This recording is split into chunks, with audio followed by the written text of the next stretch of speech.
महाराजांचा असून मराठी भाषिक भक्त समाजास सहज समजावे म्हणून हिंदी भाषेतून मराठी भाषेत रूपांतरित करण्यात आलेला आहे.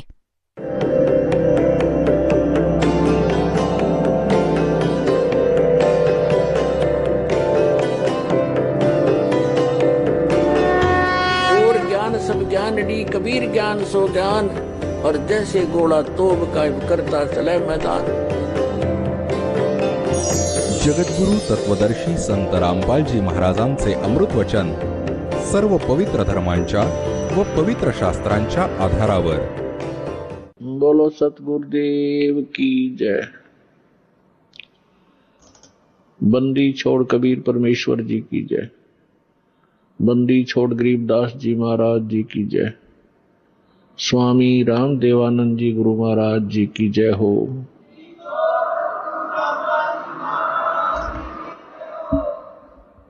गरीब नमो नमो सतपुरुष को नमस्कार गुरु की नहीं. सुर नर मुनि जन साधुआ संतों सर्वस्ती नहीं. सतगुरु साहिब संत सब डंडो तुम प्रणाम. आगे पीछे मद हुए तिनको जा कुर्बान. नराकार निर्विषम काल जाल भयभंजनम. निर्लेपम निज निर्गुणम अकल अनुबेशुंदनम. सोहम सुरति समापतम सकल समाना निर्तलय. उज्ज्वल हिरंबर हरदमम बेपरवा अथाह वार पारणी मध्यतम. ग्रीव जो सुमर सिद्ध होई गणनायक गलता ना. करो अनुग्रह सोई पारस पद परवाना.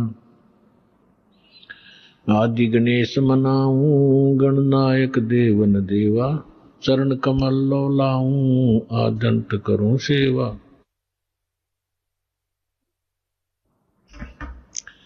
परम शक्ति संगीतम रिद्धि सिद्धि दाता सोई. अविगत गुण अतीतम सत्य पुरुष निर्मोही. जगदम्बा जगदीशम मंगल रूप मुरारी. तन मन अर्पो शीशम भक्ति मुक्ति भंडारी. सुर नर मुनि जन जावे ब्रह्मा विष्णु महेशा. शेष शेष मुख गावे पूजे आदि गणेशा. इंद्र कुबेर सरीखा वरुण धर्म राय ध्यावे. समरथ जीवन जी का मन इच्छा फल पाऊं. 33 कोटि अदारा जावे शेष 88. उतरे बहु जल पारा कट है यम की फांसी. 33 कोटि अदारा जावे शेष 88. उतरे बहु जल पारा कट है यम की फांसी. कर जोरूं विनती करूं डरूं चरण पर शीश. गुरु जी राम देवानंद जी महाराज ने दियो नाम बख्शीश. कोटि कोटि सिजदा करूं कोटि कोटि प्रणाम. चरण कमल में राखियो में बंदी जाम गुलाम. कुता हूँ गुरुदेव का रामपाल दास का नाम. गले प्रेम की जेवड़ी जा खेचो वहाँ जाऊं मैं. तो करो तो बावड़ू. दूर दूर करो तो जाऊं. जो राखो तो ही रहूं. जो देवो सो खाऊं.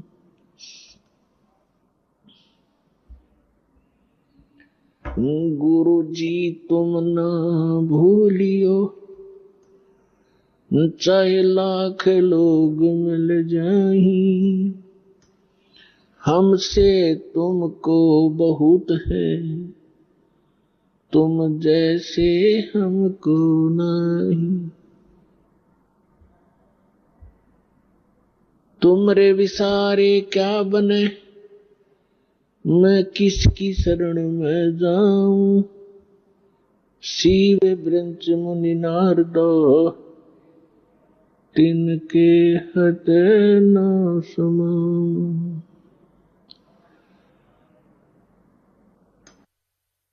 परमपिता परमात्मा, पूर्ण ब्रह्म, सर्व सृष्टीचे रचनाहार, कुलमालक कबीर परमेश्वरजींच्या असीम कृपेने तुम्ही सर्व पुण्यात्मे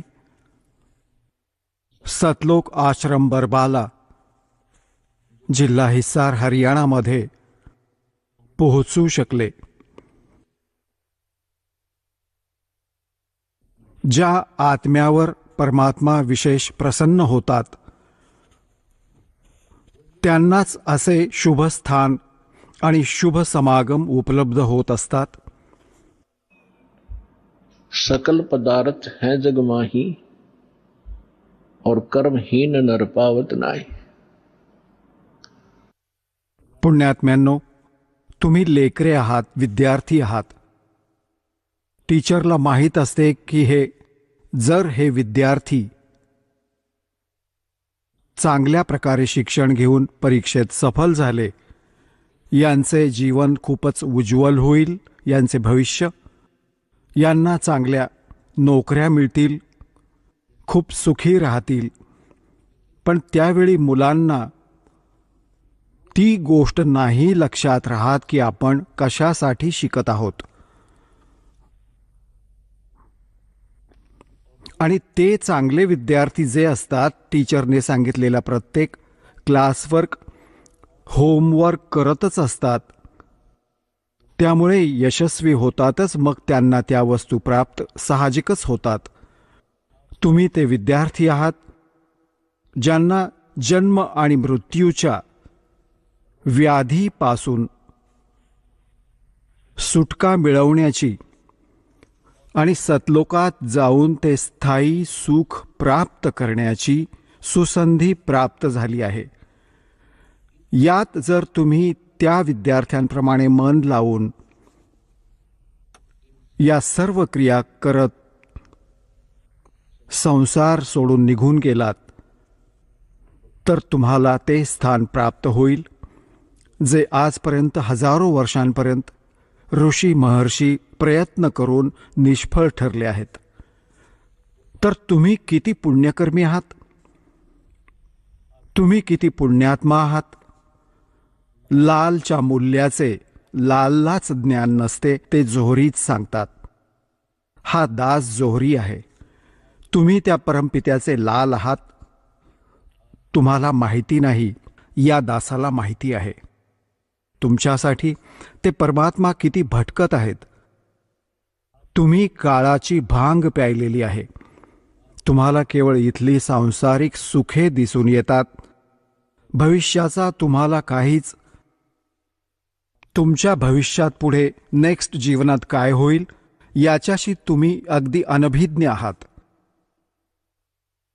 परमात्मा म्हणतात, गोता मारूं स्वर्ग में, जा बैठूं पाताल, और गरीब दास ढूंढता फिरूं अपने हीरे मोतीलाल. तुम्ही कुठून आला आहात हे ना तुमच्या आवाक्यातली गोष्ट आहे इथे येणे. केवळ परमात्माच तुम्हाला इथे आणतात. आधी तर तुमच्यापर्यंत संदेश पाठवला. असे अनमोल ज्ञान कोणत्याही माध्यमातून, एखाद्या भक्ताच्या माध्यमातून, एखाद्या पुस्तकाच्या माध्यमातून किंवा एखाद्या टीव्ही चॅनेलच्या माध्यमातून, आणि मग तुम्हाला प्रबळ प्रेरणा दिली या परमपित्याने, आणि मग तुमची व्यवस्था केली इथपर्यंत येण्याची. कोणी मध्य प्रदेशातून येत आहे, कोणी उत्तर प्रदेशातून येत आहेत, कोणी महाराष्ट्रातून, कोणी ओडिसातून. पुण्यात्म्यांनो, आज आपण एवढे आळशी झालो आहोत, आपण आपल्या शेजाऱ्यांच्या घरीही नाही जात. विचार करतो परत कधी भेटू मित्राला, आणि तुम्ही एवढ्या लांब इथे आलात. म्हणतात, करे करावे साईं मन में लहर उठा, दादू से दरजीव के वो आप बगल हो जाए।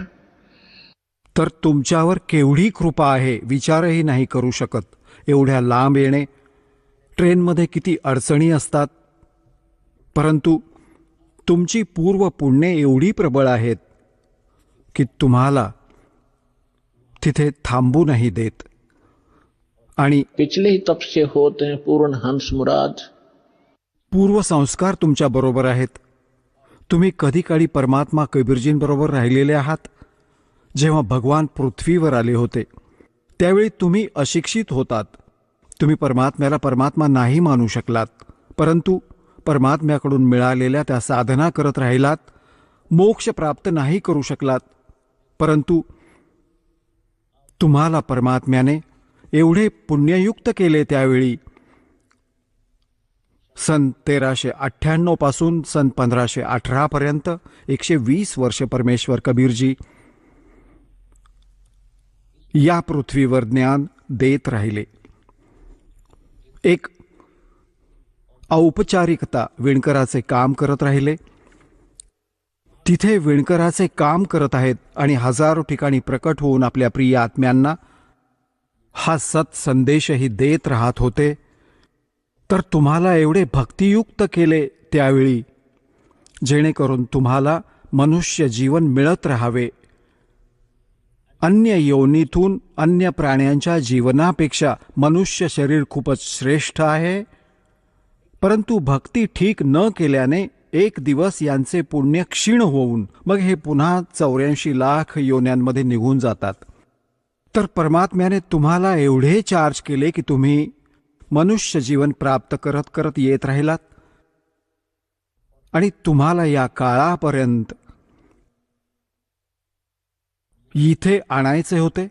आता परमात्म्याने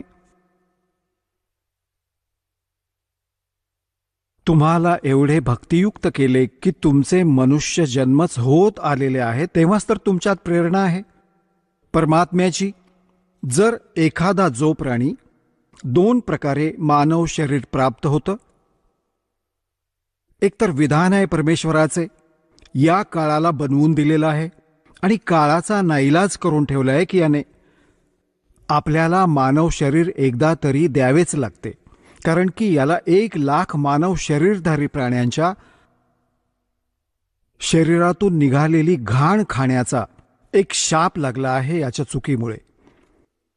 2 प्रकारे मानव शरीर प्राप्त होते. एकतर टर्नवाईज, म्हणजे हे परंपरेप्रमाणे मिळते. 84 लाख प्रकारच्या या शरीरांमध्ये कुत्रा, गाढव, माशी, डास, पशुपक्ष्यांचे जीवन भोगत एक मानव शरीर प्राप्त होते. तर जे असे प्राप्त मानव शरीरधारी प्राणी आहेत तर ते देखील चांगले नशीब, कारण ते अशा प्राईम टाईमला जन्मले आहेत, परंतु त्यांच्यात भक्तीची ओढ नसते.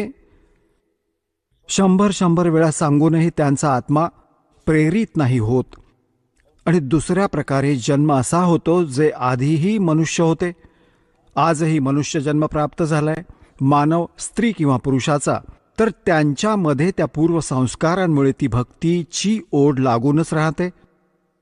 आणि ज्या कारणाने ती भक्ती भगवानांशिवाय टिकू नाही शकत, मग कुठे डोंगरावर जावे लागेल एकमेकांचे बघून, किंवा कुठे मंदिरात भक्ती करावी लागेल, किंवा काही व्रत ठेवून आपली संतुष्टी करावी लागेल. ते टिकू नाही शकत, कारण की ते पूर्वसंस्कारी प्राणी आहेत. तर परमात्म्याने आपल्यावर 600 वर्षांपूर्वी तुमच्यावर कृपा केली होती. 64 लाख शिष्य कबीर भगवानांचे, एका धाणक विणकराचे, एका झोपडीत राहणाऱ्या व्यक्तीचे 64 लाख शिष्य झाले होते.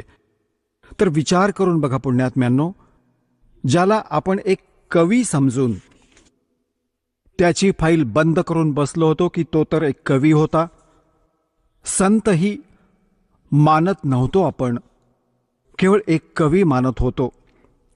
कारण की आपण आपल्या पाठ्यक्रमातील पुस्तकांमध्ये त्यांचे दोहे वाचायचो आणि कवीच्या संज्ञेमध्ये घेऊनच कवीच्या श्रेणीतच त्यांना गणले जायचे. इतर किती कवी होऊन गेले होते त्यांच्या बरोबरीने त्यांचे नाव लिहिले जायचे. त्यांचे कोणी शिष्य झाले? हे भगवान होते. आणि यांनी जी अमृतवाणी ज्या तत्वज्ञानाचा प्रचार केला कबीर सागरमध्ये विद्यमान आहे. त्यातूनही स्पष्ट आहे की त्यांनी ते ज्ञान दिलेले आहे जे वेद पुराण, श्रीमद भगवद्गीता, बायबल, कुराण आणि यात नसलेलं ज्ञान देखील परमात्म्याने सांगून ठेवलंय. तर ते परमात्मा होते, फक्त कवी नव्हते.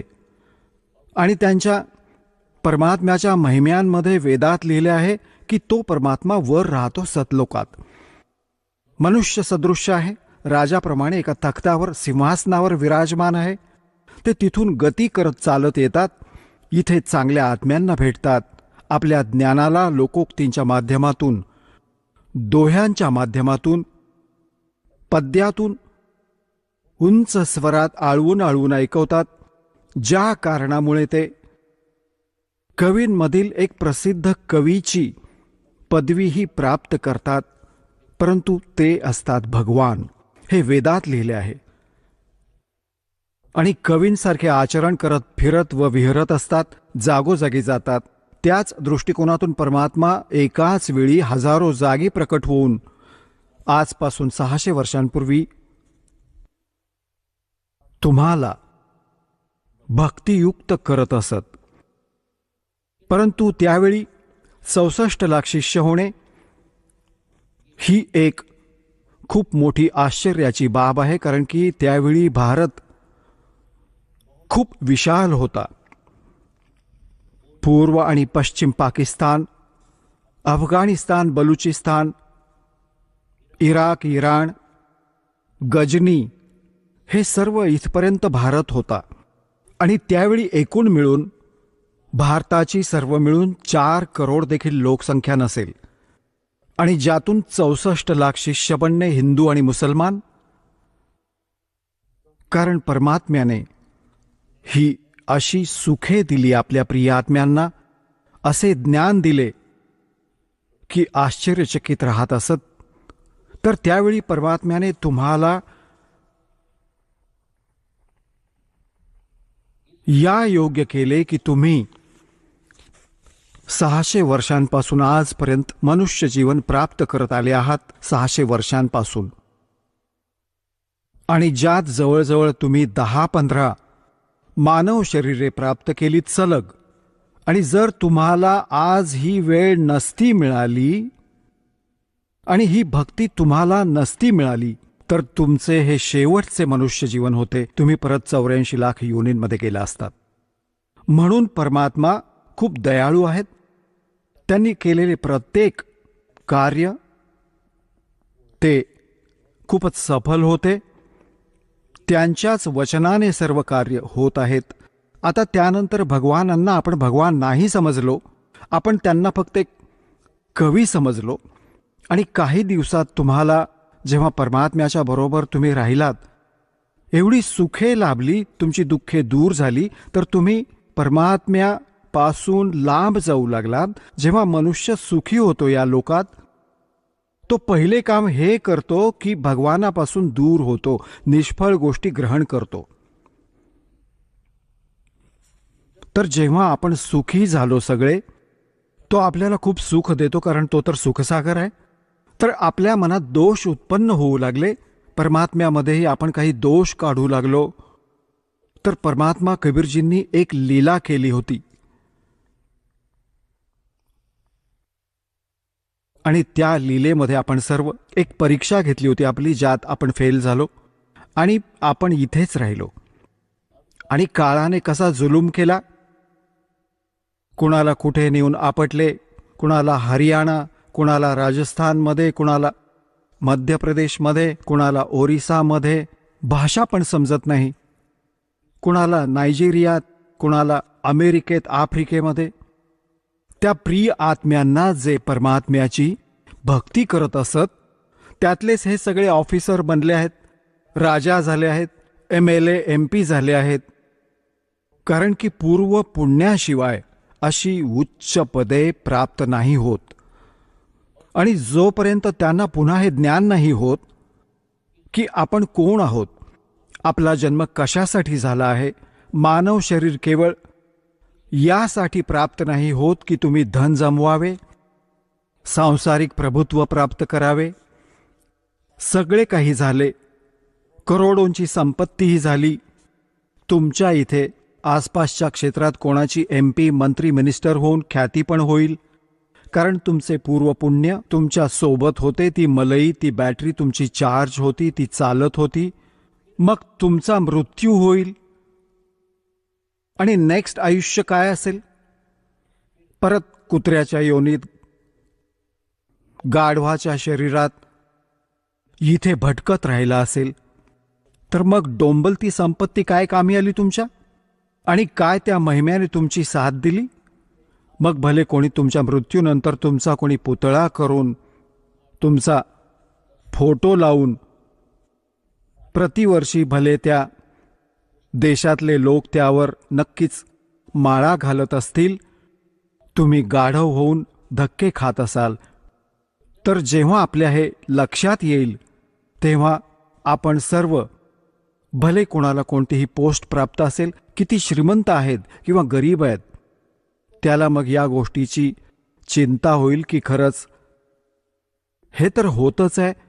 माहिती नाही किती तुम्ही बघत आहात, प्रधानमंत्री, राष्ट्रपती एका मिनिटात मरण पावतात. मग काय? कुठे गेले ते प्रभुत्व? पुढचे यांना माहिती नाही. पुढचे त्या परमात्म्याने सांगितले आणि परमात्म्याशी परिचित ज्या महापुरुषांनी सांगितले ते आपल्या सद्ग्रंथात विद्यमान आहे, जे अटळ विधान आहे. त्याला जे कोणी मानणार नाहीत, त्यांच्या न मानण्याने कोणते विधान समाप्त नाही होणार. आणि जो स्वीकार करेल तो येणाऱ्या कष्टांपासून वाचेल. आता दासाला जे सांगायचे आहे, आणि किती दयाळू आहेत परमेश्वर,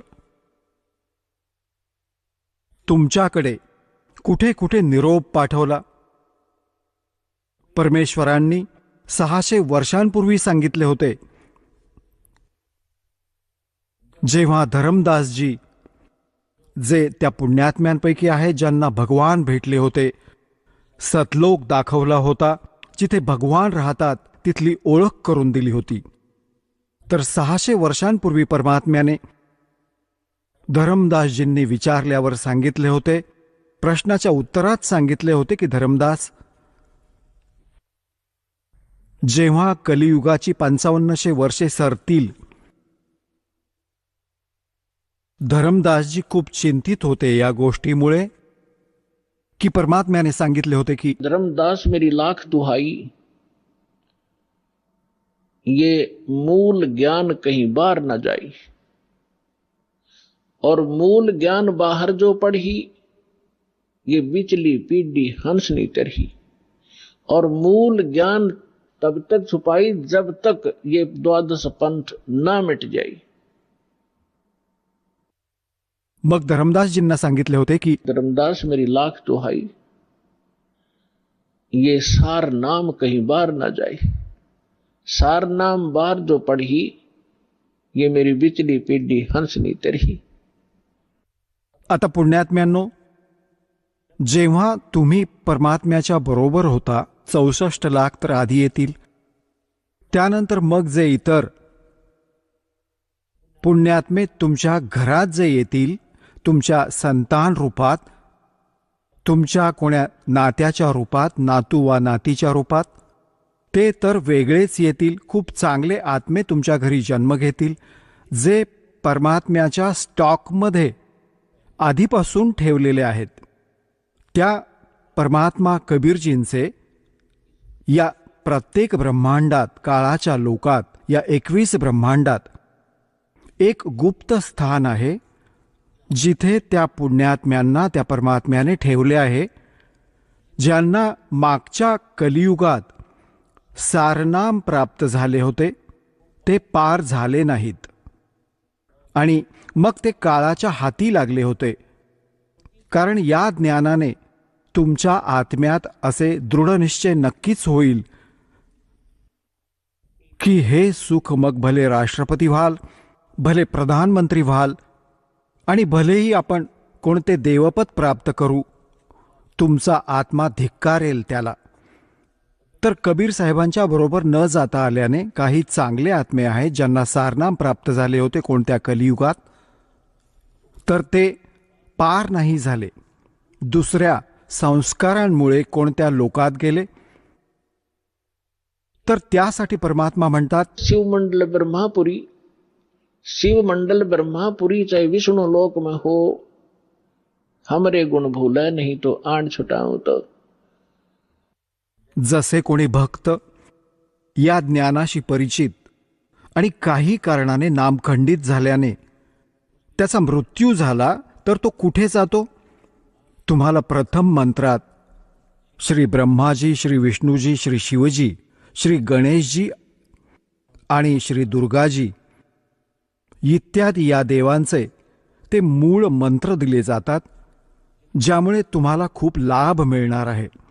तर त्या कारणामुळे तुम्ही पार नाही झालात तर यांच्या लोकात जाल ते सुख उपभोगण्यासाठी जे तुम्हाला या प्रथम मंत्रामुळे बेनिफिट प्राप्त झाला आहे. हा लाभ तुम्ही तिथे क्षीण करण्यासाठी जाल. तिथे जाऊन तुम्हाला आठवेल की हे तर गुरुजी सांगत असत की आपण इथले देवपदही नाही घेतले पाहिजे, राजपद नाही प्राप्त करायचे, इथे आपल्या पुण्यांचा नाश होतो. तर तिथे जाऊन मग ते रडतात. आणि हा जो प्राईम टाइम असतो याची सीमा आहे. जसे आता जी मधली पिढी चालू आहे तिची वेळ निर्धारित आहे, त्याच्यानंतर ही भक्ती नाही राहणार. याच्यामध्ये जो निघाला तो निघाला. तर ती भक्ती जे युग आहे त्याची वेळ हळूहळू संपायला येते, त्यांचा मृत्यू होऊन जातो. कोणी ब्रह्माजींच्या लोकात जात असतो, कोणी विष्णूजींच्या लोकात, कोणी गणेशजींच्या इथे. आपल्या या मंत्रांच्या पुण्याच्या आधारे, त्या भक्तीच्या आधारे त्यांना तिथे खातो, बर्बाद करतो. तर तिथे ते रडतात. तेव्हा परमात्मा जातात, त्यांना तिथून सोडवून आणतात. त्यांना त्यावेळी मनुष्य जन्म पुन्हा देत नाहीत, त्यांना आपल्याजवळ स्टॉकमध्ये ठेवतात. त्यांच्यावर एवढी कृपा होते की आता त्यांचा जन्म तुमच्या घरात होईल. तुमचा मुलगा मुलगी, तुमचा नातू नातीच्या रूपाने सगळ्यांच्या घरी ते पुण्यात्मा येतील. त्यांचे संस्कार एवढे कमालीचे असतील, एवढे चांगले असतील की त्यांना कोणत्याच प्रकारचे कुठलेही कष्ट नाही होणार त्यांच्या जीवनात. आणि त्यांना जन्मापासूनच मंत्र मिळतील. 3 वर्षांचे होताच भक्ती करतील आणि 8 वर्षांचे होताच त्यांना सतनाम मिळेल. आणि मग 12व्या वर्षांनंतर 13व्या वर्षानंतर लगेचच त्यांना सतनाम सारनाम प्राप्त होईल आणि आता ते मोक्ष प्राप्त करतील. तुम्हीही कराल, कारण हे भक्तियुग प्रारंभ झाले आहे. आणि एकतर याच जन्मी पार व्हाल. बघा, प्रयत्न करा की याच जन्मी पार व्हाल. नंतर म्हणालात तर तसंच राहील. नेक्स्ट लाईफचे नेक्स्ट जीवन ही स्वप्नात सुद्धा इच्छा बाळगू नका. तरीही कोणत्या कारणाने पाय घसरलाच तर मग तो लगेचच मनुष्य जीवन प्राप्त करून लगेचच भक्ती मार्गाला लागतो. आता पुण्यात्म्यांनो, बघा, आता तुम्ही भक्ती आणि अध्यात्म मार्गाशी परिचित नाही आहात. आता जसे इथे किती दुःखी भक्त येतात, रोगी येतात, सगळीकडे उत्तर मिळते ते इथे घेऊन येतात आमच्याकडे. भक्त त्यांना समजावतात की चला तुम्ही तिथे बरे व्हाल. तर ते केवळ बरे होण्याच्या उद्देशाने जे येतात आणि ते हा विचार करत राहतात की आम्हाला बरे वाटावे, बस एवढेच आम्हाला पाहिजे. तर त्यांना परमात्मा दिलासा लवकर नाही देणार. तुम्ही या उद्देशाने त्यांना घेऊन या की हे ज्ञान समजवा. ज्यालाही तुम्ही आणता चांगली गोष्ट आहे, ज्ञान समजवा. आणि ज्ञान समजावून मग त्यांना नाम मिळवून द्या. मग परमात्मा लगेच हात पकडतो. आणि जर असे आणले आणि ते या उद्देशाने आले, वाईट गोष्ट नाही, चांगलं आहे. जर ती व्यक्ती नाम, कारण की नाम तर आम्ही देणारच आहोत, समाधान तर नंतर होईल, पण आधी मंत्र दिला जाईल.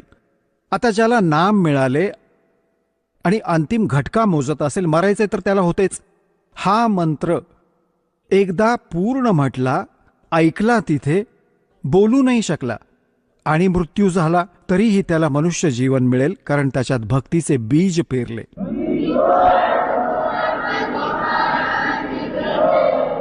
आपले असंख्य जन्म झाले, जन्म घेत आणि मरत, धक्के खात, आणि आता मनुष्य जीवन प्राप्त होईल लगेचच.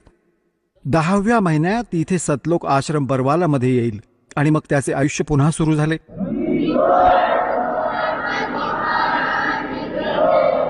हे शरीर तर असे आहे, तुम्ही सद्ग्रंथांशी अपरिचित आहात, अध्यात्म मार्गाशी अपरिचित आहात.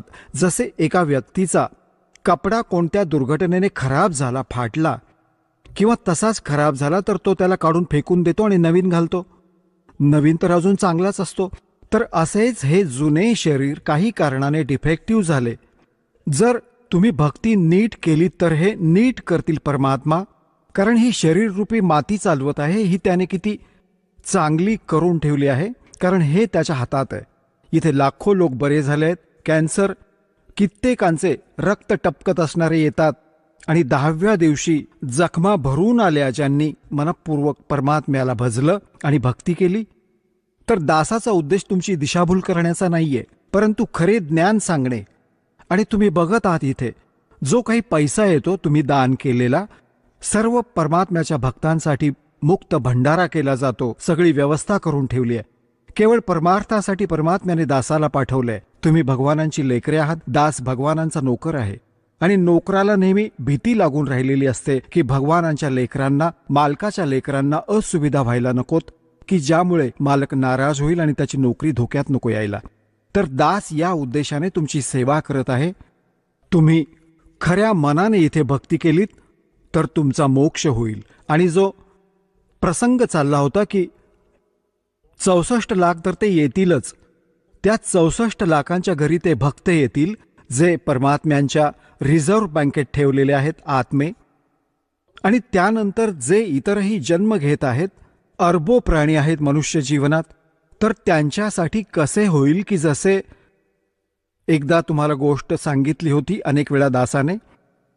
हे काग भूसंड एक खूप मोठे महापुरुष मानले जातात. आपल्या पुराणात कथा आहे. तर त्यांनी गरुडजींनी त्यांना विचारले की हे काग भूसंड, तुम्हाला ही भक्ती कशी प्राप्त झाली? तुमचा आत्मा किती शांत आहे, तुमचे किती दीर्घायुष्य आहे, तुम्हाला ही उपलब्धी कशी प्राप्त झाली? तर काग भूसंडने सांगितले. आपले इथे संक्षिप्त रूपात सांगेन. काग भूसंडजी गरुडजींना म्हणाले की गरुडजी, एकदा मला मनुष्य जीवन प्राप्त होते आणि माझे 20 वर्ष वय होते. त्यावेळी एक भयंकर दुष्काळ पडला, दुर्भिक्ष, ज्यामध्ये माझे संपूर्ण कुटुंब, आईवडील, 2 अजून बहीण भाऊ होते, ते सर्व मरण पावले. माझे 20 वर्ष वय होते. आईवडील वृद्ध होते, बहीण भाऊ कमी वयाचे होते. ते ती भूक सहन नाही करू शकले. त्यांच्या मृत्यूनंतर आजूबाजूच्या क्षेत्रात ही वाईट हाल होते. लाखो लोक मरण पावले होते. ते क्षेत्र सोडून मी अवंतिका नगरीत निघून गेलो. तिथे दुष्काळ नव्हता. पोटभर भाकर खाल्ली, जेवण जेवलो. परंतु माझ्या आत्म्याला अशी प्रेरणा झाली, दुःख झाले की हे काय जीवन आहे? माझ्या वडिलांचा सुखसंपन्न परिवार उद्ध्वस्त झाला. हे काय जीवन आहे? हा कसा इथे लोक आहे? तर मग सांगतो की त्या जन्माच्या आधी मला असंख्य जन्म प्राप्त झाले. आता दिव्य दृष्टी उघडल्यानंतर त्याला आपला मागील इतिहास आठवला. त्याला जेव्हा तो भक्ती करू लागला, त्याच्यानंतर गरुडजींना सांगत आहे की त्याच्या आधी मी असंख्य मनुष्य जन्म वाया घालवले होते आणि मी भक्ती कधी केलीच नाही. आता तो दुष्काळ पडला, माझे आईवडील मरण पावले, भावंडे मरण पावली, कुटुंब उद्ध्वस्त झाले. अवंतिका नगरीत एक पंडितजी गुरु ह्या शिवद्वारात, शिवमंदिरात कथा सांगत होते आणि कथेनंतर ते भंडाऱ्याचे भोजन ठेवायचे की भोजन करण्याच्या उद्देशाने त्या श्रोत्यांमध्ये बसलो. मला सत्संगाशी काही देणं घेणं नव्हतं. सगळे उठून निघून गेले. मी बसून राहिलो.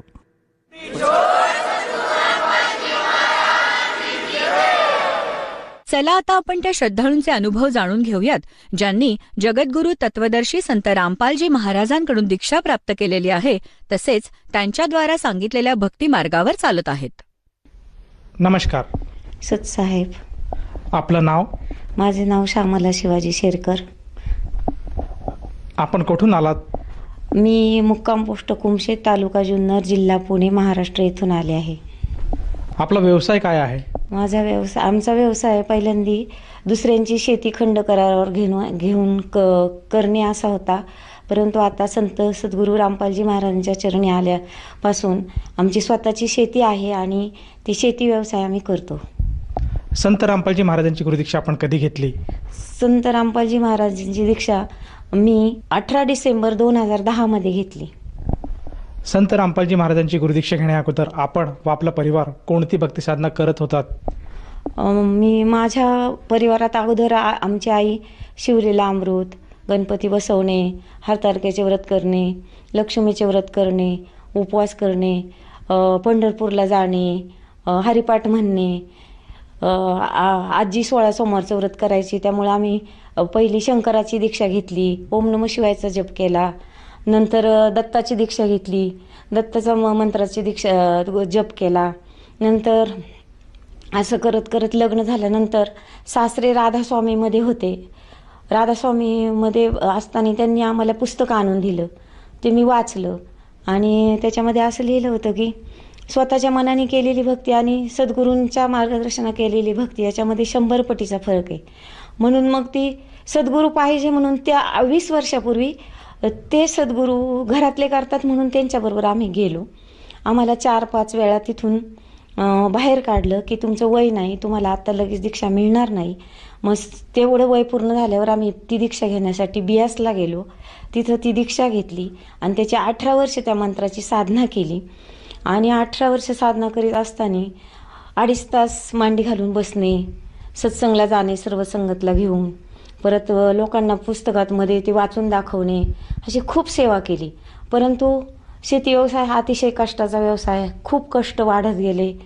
अनेक कोर्ट कचेऱ्या जमिनीच्या माध्यमातून, अनेक संकट शेतीमध्ये, अनेक अतोनात नुकसानी व्हायच्या, मुलं आजारी पडायची, खूप खर्च यायचा आणि खूप कष्टमय जीवन.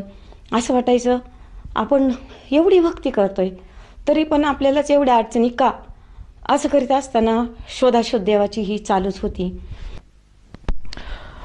जसं तुम्ही सांगत आहात की पूर्वीपासूनच आपण भक्तिमार्गात होतात आणि परमेश्वराची ओढ आपल्याला होती, त्यामुळे आपण वेगवेगळ्या संतांकडनं जाऊन नामदीक्षासुद्धा घेतली होती. पूर्वीचा जो काही पंथ होता आपला राधास्वामी पंथ, यामध्ये सुद्धा आपण अनुग्रह घेऊन त्यांची भक्तिविधी करत होतात.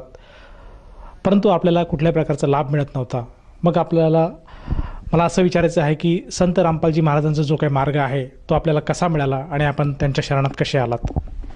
असं परमात्माची अतोनात ओढ असल्यामुळे टी व्हीला जे कार्यक्रम बघायचं, थोडासा शेतीचं काम करून संध्याकाळी जो वेळ मिळायचा त्याच्यात आध्यात्मिक चॅनेलवर जे काही यायचं ते बघत बघत राहायचं. एक दिवस काय झालं, मला नवरात्राचा उपवास होता. मी 9 दिवसाची 2च खोल्यांचं घर होतं. खोल्या स्वच्छ विच्छ करून, रासाडा रांगोळी काढून, घटस्थापना करून, राधास्वामीमध्ये असताना सुद्धा घटस्थापना करून आणि माझा नवरात्राचा उपवास होता. आणि मी भगतजींसाठी स्वयंपाक बनवत होते. भगतजी पुढच्या खोलीमध्ये सत्संग बघत होते आणि मला बोलले, अरे एक हिंदू महात्मा सफेद कपड्यामध्ये आणि कुराण शरीफ उघडून दाखवतात आणि म्हणतात की अल्लाह बडा कबीर आहे, ये ना बघ ना कबीर, कुराण शरीफमध्ये कबीरांचं नाव निघालंय, बघ ना. मी तसंच भाकरी करत होते, एक भाकरी तव्यावर, एक परातीत, ती तशीच ठेवली आणि पुढच्या खोली जाऊन तो संपूर्ण सत्संग बघितला.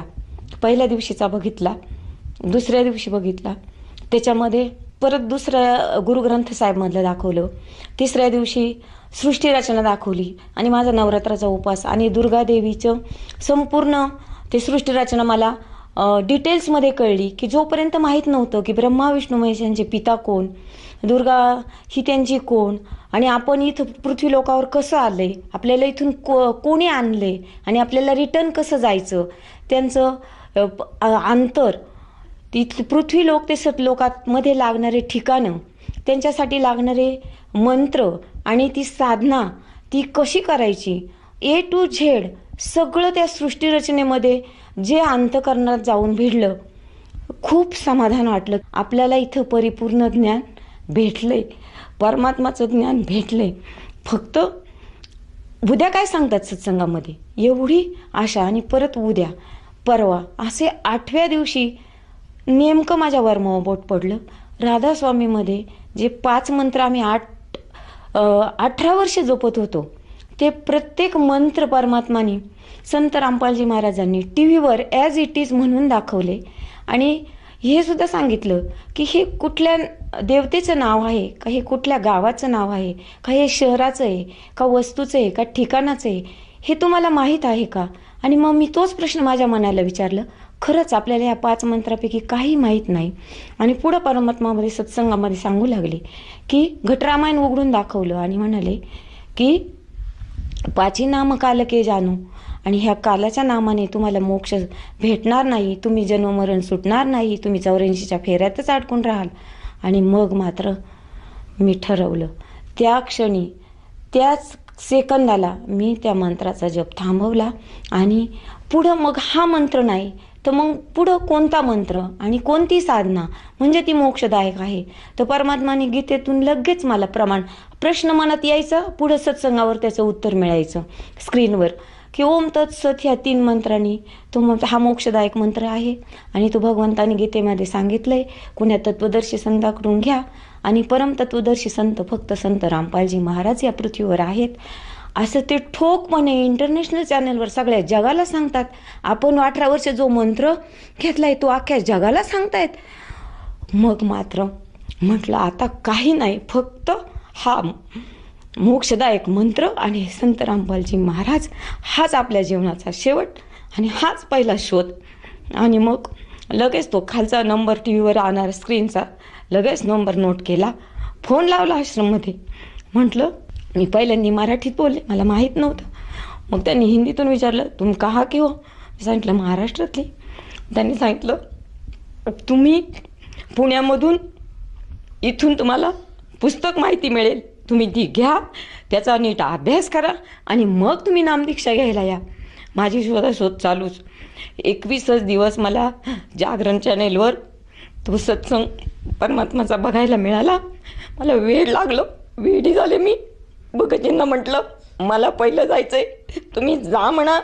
मी अशी गाऊनवर बिनचपलाची जाणार आणि पहिली नामदीक्षा घेणार. माझे 18 वर्ष एवढी साधना करून फुकट गेलेले आहेत. भगतजी म्हटले, शांतता धर. परमात्माने जे ज्ञान आपल्याला इथं घरात बसून दिलेत ना, तेच परमात्मा आपली सगळी व्यवस्था करतील आणि आपल्याला आपले परमात्मा त्यांच्यापर्यंत बोलवतील. तू जरा शांतता धर, वेड्यासारखी करू नकोस. मी 8 दिवसांनी परत पुण्याच्या भगतजींना फोन केला. म्हटलं, भगतजी मला तुम्ही पुस्तकं द्या ना, ती मला अजिबात चैन पडत नाही. ते म्हणले, बहीणजी तुम्ही पत्ता चुकीचा दिला, त्याच्यावर पिनकोड टाकला नाही. म्हटलं, भगतजी तो पत्ता जाऊ द्या तिकडं, मला तुम्ही कुठं राहता, मी तुमच्या घरी येऊन ती पुस्तकं घेणार आहे. पहिले मी म्हटले होते मला 80 किलोमीटर लांब आहे पुढं, पण मी आता 80 सेकंदसुद्धा थांबायला तयार नाही. मला आत्ताच्या आत्ता ती पुस्तकं पाहिजेत. ते म्हटले, रविवारी या बहीणजी 10:30 आपला तिथं आपण टी व्हीवर सत्संग लावतो, CD लावतो, तुम्ही ते ऐका, पुस्तकं घ्या आणि मग तुम्ही व्यवस्थित वाचून तुम्ही नामदीक्षेचा विचार करा. म्हटलं, नाही भगतजी मी आता उद्याच येते. नाही म्हणे, रविवारी आले तर तुम्हाला सगळं माहिती पण मिळेल. रविवारी मी अख्खा माझा परिवार घेतला, मी, मुलं, भगतजी. आणि 10:10 सत्संग चालू होतो. आम्ही 10लाच तिथे जाऊन पायरीवर जाऊन पत्ता शोधून तिथं बसलो. 10:30 भगतजी आले, त्यांनी सत्संग लावला. 3 तास आम्ही तो सत्संग व्यवस्थित ऐकला. 3 तासानंतर त्यांनी मला जवळजवळ 10 ते 12 भक्ती सौदागर, गीता 13 ज्ञानामृत अशी जी काही पुस्तकं तिथं होती परमात्म्याची ती दिली. जवळजवळ 10-15 CD दिल्या सत्संगच्या. आणि ते घेतल्यावर मी म्हटलं, आता चला घरी भगतजी, आपलं काम झाले.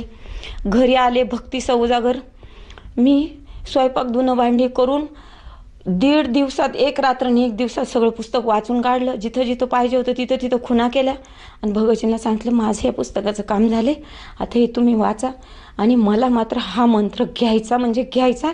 मला फक्त तुम्ही जा म्हणा, माझ्या पद्धतीने मी जशी जायची तशी मी जाईन.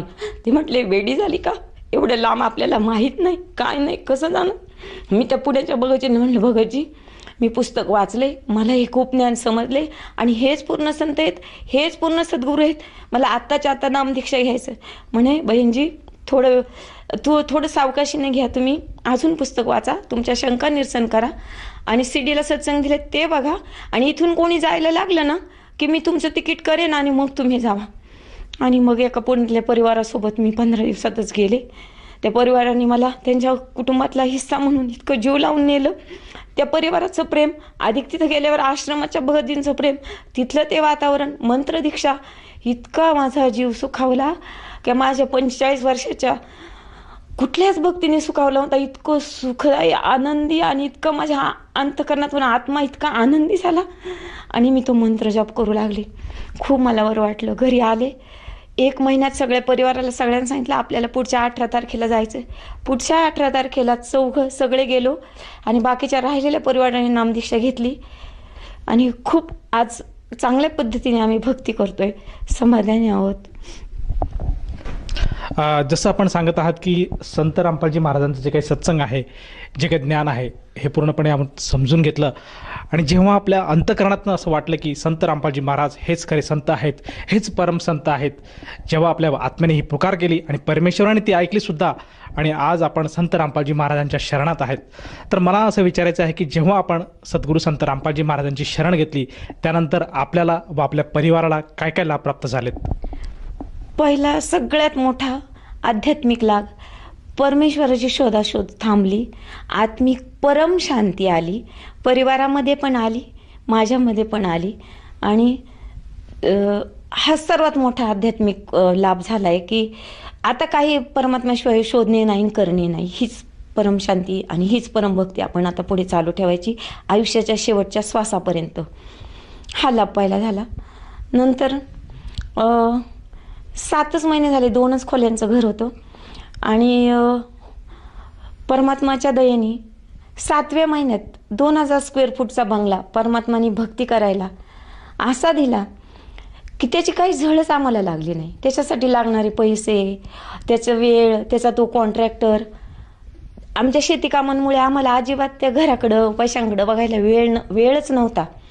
पण अशी काही चक्र फिरली आणि अशी काही व्यवस्था झाली का त्या घराकडं, त्या पैशांकडं काही न बघता 7व्या महिन्यात आम्हाला कलर देऊन तो बंगला आणि मग आम्हाला सतनाम मिळून आणि 2ऱ्याच महिन्यात आम्ही त्या बंगल्यात प्रार्थनास्थळ, असं गुरुजींचं सेपरेट एक असं मस्त पूजाघर म्हणजे प्रार्थनास्थळ केलं आणि रोज तिथं सकाळ संध्याकाळ नित्यनेम असुर निकंद रेमिनी, संध्या आरती, दंडवत, प्रणामा, खूप प्रसन्न असा बंगला आम्हाला परमात्माने दिला. आणि त्याच्यानंतर माझा मुलगा डिप्लोमा झाल्यानंतर जॉबला लागला होता आणि जॉबवरून येताना त्याला 10 टायरच्या गाडीने उडवलं. तो मुलगा एकीकडं, त्याची मोटारसायकल त्या 10 टायरच्या गाडीखाली आणि मुलगा उडून रस्त्याच्या कडेला, पायावरून गाडीचं चाक गेलं आणि त्याच्या मोबाईलची बॅटरी एकीकडं, मोबाईल एकीकडं. लोकांनी त्याचा मोबाईल त्याच्या हातात दिला आणि म्हणे घरी फोन कर. त्या मुलांनी मला म्हटलं, आई अगं माझा ॲक्सिडेंट झाला आहे आणि इथं अमुक ठिकाणी तुम्ही या. मी लगेच तो फोन बंद केला, परमात्माला दंडवत घातला. म्हटलं परमात्मा 20 वर्षापासून हा माझा बच्चा आहे पण तो आधीपासूनच तुमचाच आहे, तुमचाच राहणार आणि तुम्हीच त्याचं बघा काय बघायचं ते. आणि मी भगतजींना म्हटलं चला आपल्याला जायचं आहे. असं असं झालं आहे. भगतजींना वाटलं एवढा मुलगा फोनवर बोलतो म्हणजे काहीच झालं नसेल, थोडंफार लागलं असेल म्हणून आम्ही सावकाशीनं गेलो. आम्ही जास्तोपर्यंत पुण्याला मंचरवरून ॲक्सिडेंट होऊन पुरका सरकारी दवाखान्यातून सगळे काही क्रिया करून संचितीला ॲडमिट होता. आम्ही जास्तवर त्याच्या पायाला पट्टी बांधली होती, फक्त पोटरीला जिथून चाक गेलं होतं तिथं. आणि मुलगा आमच्याशी बोलत होता. म्हटलं आई कसं व्हायचं आता माझ्या पायाचं? म्हटलं बाळा काय नाही, परमात्मा आहे, तू फक्त नामस्मरण कर आणि परमात्मा सगळं ठीक करतील. आणि बाहेर येऊन बसले. परत ICUमध्ये मी गेले नाही. 7-8 दिवस मुलं ICUमध्ये राहिला आणि 8 दिवसांनी डॉक्टर आले. म्हणले मॅडम तुमच्या मुलाच्या पायाला समेत नाहीत, त्याचा अंगठा काढावा लागेल. म्हणलं नाही डॉक्टर तसं काय करायचं नाही, आणि जर तुम्हाला करायचं असेल ना मला फक्त एक फोन करू द्या मग आमच्या सद्गुरूंना आणि मग तुम्ही करा. मी सद्गुरूंना फोन लावला आश्रममध्ये. तर परमात्मा बोले बेटा परमात्मा डॉक्टर जो करते हो करने दो, परमात्मा आपके साथ है. मी त्याच खुर्चीवर बाहेरच आणि म्हटलं डॉक्टर करा तुम्हाला काय करायचं ते. आणि मी त्या ऑपरेशनला गेले नाही, त्या मुलाजवळ गेले नाही. मी आपला सतनामाचा मंत्र करीत राहिले. आणि जे भगत लोक मला भेटायला यायचे त्यांना म्हटलं अहो तुम्ही ज्ञानगंगा आणून द्याला मला 10-15. ते म्हणे कशाला? म्हणे अहो तुम्ही तुमची काळजी घ्या, बाळाची काळजी घ्या आणि तुम्ही काही टेन्शन घेऊ नका. नाही म्हटलं, अहो इथं खूप लोक दुःखी आहेत, तुम्ही मला पहिलं ज्ञानगंगा आणून द्या. मी तेवढ्या मुलगा ICUमध्ये असताना त्याला आजसुद्धा बघायला गेले नाही. मी लोकांना ज्ञानगंगा वाटत राहिले, सतनामाचा जप करीत राहिले. आणि ज्या दिवशी आम्हाला डिस्चार्ज दिला त्या दिवशी मी परमात्माला फोन केला. म्हणलं परमात्मा आम्हाला डिस्चार्ज मिळाला आहे आणि मला इकडं तिकडं दुसरं कुठं नाही जायचं, मला पहिलं आश्रमला यायचं. तर परमात्मा बोलले आ जाओ बेटा. मुलाचा पाय काढलेला, वॉकरवर आम्ही चालत विमानाने गेलो. परमात्माने आमची एवढी व्यवस्था केली, आमचं तिकीट, जायची याची गाडी. आणि असं आम्ही युरेयू असं डोळे झाकल्यासारखं परमात्माजवळ जाऊन पोचलो. पोरांनी उभ्या घाई वॉकरवर साडला बाजूला असा दंडवत अंग टाकून दिलं. परमात्माने म्हणले कुछ नहीं बेटा, सब कुछ ठीक होगा, तेरी उमर नहीं थी, परमात्मा ने आपने कोठे से बढा दी. मी स्त्रियांच्या लाईनीत होते, माझ्याजवळ गुरुजी आले आणि मी गुरुजींना एवढ्या दिवसाचं दुःख साठवलेलं 6 महिन्याचं, एक डोळ्यातून अश्रू नाही काढलं आणि कोणाला काही बोलले सुद्धा नाही आणि काही सुद्धा वाटून दिलं नाही. फक्त सतनामाचा जप करत होते आणि मी परमात्मा म्हणायला पच म्हणले होते. तर परमात्मा आले माझ्याजवळ, माझ्या डोक्यावर हात ठेवला आणि म्हणले कुछ नहीं बेटा, पर बच्चे की उम्र नहीं थी, परमात्मा ने आपने कोठे से बढ़ा दी है.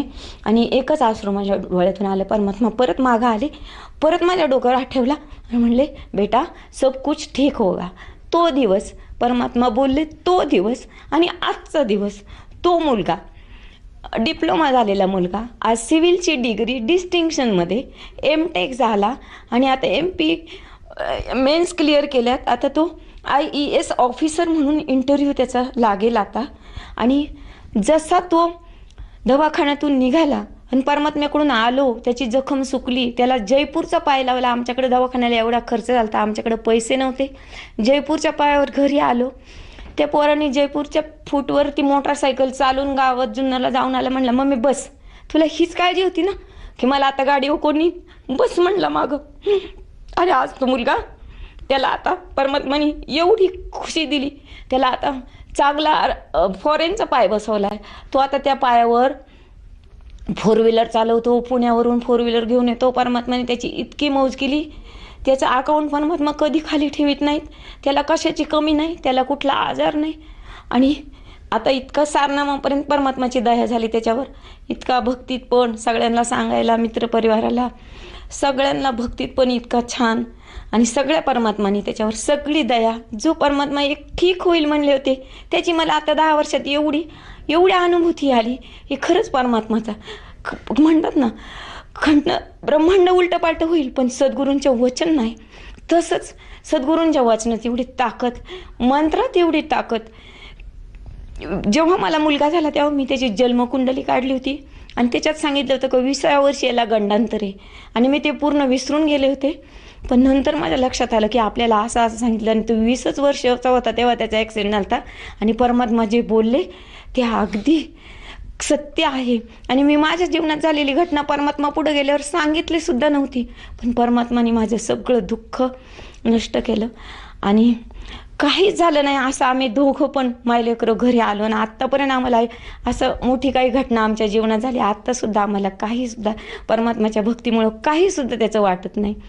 तिसरी गोष्ट, आत्ता 1 महिन्यापूर्वी शेतात परमात्माने आमचा पहिला शेती व्यवसाय होता. आम्ही लोकांची खंडणी करून आणि दुसऱ्या गावात झोपडी बांधून राहत होतो आणि ते परमात्माने आता बंगल्यात आणून ठेवले. स्वतःची जमीन आहे आता आणि आता पण सर्व थाट केलं आहे परमात्माने. काही काम करायला लागत नाही, नोकर चाकर, ड्रीप वॉल. पहिलं 12 खोरं घेऊन सारखं उसाला पाणी भरायचं, आता तसं काहीच कष्ट ठेवले नाहीत. इतका भक्तीला वेळ दिला आहे परमात्माने, इतकं सदन करून ठेवले, कशाची उणीव नाही. आता 14-15 भगतांनी नुसता फोन केला की ताई आपल्याला जायचं. मग आम्ही विचारतो, मुलगा विचारतो, मी विचारतो विमानाने जायचं का ट्रेननी. ते म्हणतात कसं तुम्ही न्याल तसं. तर म्हटलं, मग मुलगा म्हणतो आई ट्रेनची तिकीटं अवेलेबल आहेत, AC ची आहेत, नॉन AC ची नाही. म्हटलं बाळा तुला 14 लोकांची नावं आलीत ना, तुला जसं वाटेल तसं कर, पण सगळ्यांना यायचं ना, सगळ्यांना आपल्याला घेऊन जायचंय. तर 1 नंबर जसं भक्तांचा फोन येईल तसा लगेच सेवा करतो, लगेच तत्परतेने सगळ्यांना. स्वतः अपंग, म्हातारे, कोतारे, ऑपरेशनवाले सगळ्यांना प्रेमाने घेऊन जाणं आणणं, इतकी आनंदाने सेवा आम्ही सगळे पण करतो. इतका आनंद वाटतो त्याच्यात. का अजूनपर्यंत कुठल्याच भक्तीचं वाटत नव्हतं. इतका आनंद वाटतो, इतकं प्रेम वाटतं, अंतःकरण भरून येतं. आणि अजून किती किती गुणगान गावे परमात्माचं, काय काय सांगावं. म्हणतात ना, 7 समुद्र की मसी करू, लेखनी करू वनराय, तो भी गुरुगुण लिख्यानं जाय. असे किती सांगितले अपार, इतके अनुभव परमात्माने दिवसातून 500 वेळा तर हे परमात्मानेच केलं. साधं घरातून शेतात जायला जर कोणी भगत लोक आली त्यांच्याशी बोलत बसते. आता पुस्तक सेवा भक्तीचं जर सांगाय विषय निघाला तर शेतात पाणी लावलेलं असतं, कधी फ्लडने पाणी असतं बघायला जायचं असतं. तर ज्या सऱ्यानं पाणी लावलेले ते सारे ऑटोमॅटिक बंद झालेले असतात, पुढच्या साऱ्या फुटलेल्या असतात. कोण करतो हे सगळं? माझ्या परमात्माशिवाय. जो मी भक्तीत वेळ लावते तो सगळा माझा कारणी लागतो. सगळा वेळ माझा परमात्मा माझं सगळं सांभाळतात. सुख दुःख, शेती वाडी, मुलं बाळ, आणि आम्ही सगळ्यांनी भक्तीत असं सगळ्यांनी ओतून दिले भक्तीला. ताई, या ठिकाणी आपण जे काही आपले अनुभव शेअर केले आहे यातनं एकच सिद्ध होत आहे की आजच्या घडीला संत रामपालजी महाराजांनी आपल्या परिवारावर असीम कृपा केली आहे. आणि जो खुशीचा, जो सत्संगाचा, त्याचप्रमाणे जो भक्तीचा वर्षाव आपल्या कुटुंबावर जो केला आहे तो अतिशय अनमोल आहे. आणि या भक्तिविधीतून आपल्याला जे काही लाभ झालेत ते तर अगणित आहेत. तर या अनुषंगाने आपण भक्त समाजाला काय संदेश द्याल? संदेश तर परमात्माच देतात सत्संगमधून. आपण तर दासच आहोत परमात्माचे. पण फक्त जे माझे बंधू भगिनी त्यांना एक असं कळकळीचं सांगणं आहे माझं की परमात्मा म्हणतात 5555 वर्षानंतर पूर्ण परमात्मा येतात. आणि एवढी युगनयुग आपण भरकटलेलो आहे. आणि आत्ता खरा तो आपल्याला कलियुगाचा मध्य आलाय आणि परमतत्वदर्शी संत पण आलेत आणि आपल्याला ते मंत्र देऊन आपला उद्धार करण्यासाठी आलेत. आणि अक्षरशः विनामूल्य निशुल्क सेवा तुमच्या दारापर्यंत पुस्तक येते विनामूल्य.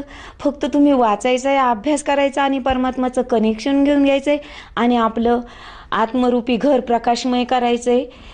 फक्त कनेक्शनची बाकी आहे. माझ्या बंधू आणि भगिनींनो, वेळ घालवू नका. जो ह्याच्यापासून विमुख राहील ना त्याला परत ही संधी येणार नाही. अनमोल मनुष्य जन्म कुणीही वाया नका घालू. माझ्या बंधू भगिनींनो, लवकरात लवकर परमात्माच्या नामदीक्षा घ्या आणि तुमच्या आत्म्याचं कल्याण करून घ्या. ताई, जसं आपण सांगत आहात की आज परमेश्वर स्वतः संत रामपालजी महाराजांच्या स्वरूपात आले आहेत आणि प्रत्येक आत्म्याने संत रामपालजी महाराजांची नामदीक्षा घेऊन आपल्या जीवनाचं कल्याण करायला हवं.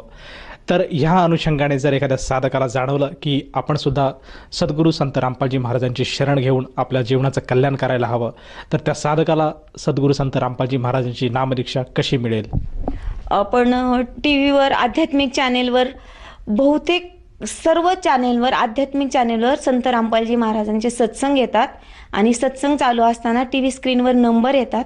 ते नंबर नोट करून घ्यायचे आणि आपल्या जवळच नामदान केंद्र परमात्माच्या दयेने चालू झालेले आहेत. त्या नंबरवरून आपल्याला तुमचं नाव, गाव, पत्ता दिल्यानंतर तुम्हाला किती जवळच्या गावातून तो नामदीक्षा मंत्र मिळेल हे सांगितलं जाईल. आणि ज्ञानगंगा आणि जगण्याचा मार्ग हे विनाशुल्क निशुल्क पुस्तक तुमच्या घरी तुम्ही मागवू शकता त्या नंबरवरून. आणि अधिक माहिती मिळून, सखोल ज्ञान मिळून तुम्ही ही नामदीक्षा प्राप्त करू शकता. या नामदीक्षेसाठी त्या साधकाला किती पैसे मोजावे लागतात? ही नामदीक्षा बिलकुल निशुल्क आहे. त्यासाठी कुठलाही आर्थिक खर्च नाही. फक्त तिथपर्यंत जायचं आणि परमात्म्याची नामदीक्षा घ्यायची, बस इतकंच करायचंय. धन्यवाद. सतसाहेब.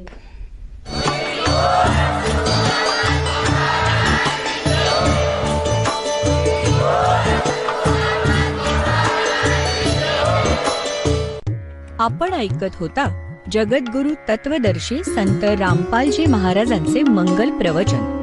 निशुल्क नामदीक्षा प्राप्त करण्यासाठी आणि अधिक माहितीसाठी संपर्क करा 7030303951 7030303952. आमची वेबसाईट आहे www.jagadgururampalji.org.